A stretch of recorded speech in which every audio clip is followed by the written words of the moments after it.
লাউলা আন তাদারাকাহু নি'মাতুম মির রাব্বিহি লানুবিদা বিল আরাই ওয়া হুয়া মাযমুম।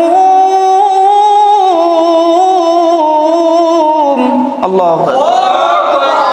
এই যখন কোরআন তেলাওয়াতে টান দেওয়া হয় তখন বলতে হয় আল্লাহু আকবার। কেননা কোরআন এমন একটা মধুময় জিনিস, এমন একটা বাণী, আল্লাহ তাআলা এই কোরআনটা এত সুন্দর করে সাজিয়েছে যে যখন কোরআন তেলাওয়াত করা হয়, যখন জাহান্নামের আয়াতগুলো পড়া হয়, যখন জাহান্নামের আয়াতগুলো ধরা হয়, আমি দেখেছি আর নিজে উপরে দেখেছি, যখন বলা হয় ইন্নাল্লাযীনা কাফারু মিন আহলিল কিতাবি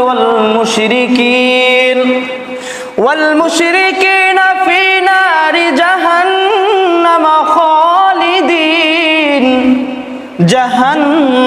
খালিদিনা ফিহা উলাইকা হুম শাররুল বারিয়া।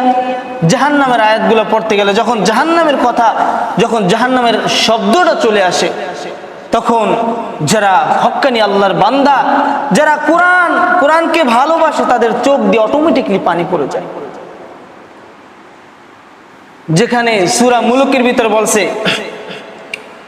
তাকাদু তামাইয়াজু মিনাল গায়জ কুল্লামা উলকিয়া ফিহা ফাওজুন সাআলাহুম খাজানাতুহা আলাম ইয়াতিকুম নাযীর। জাহান্নামীরা বলবে ক্বালু বালা ক্বাদ জানা নাযীর। আরে যদি বুঝতে পারতাম যে মরার পর এই অবস্থা হয়ে যাবে, তাহলে দুনিয়ায় বসে আর এত গুনাহ করতাম না। আল্লাহ একবার দুনিয়ায় পাঠিয়ে দাও।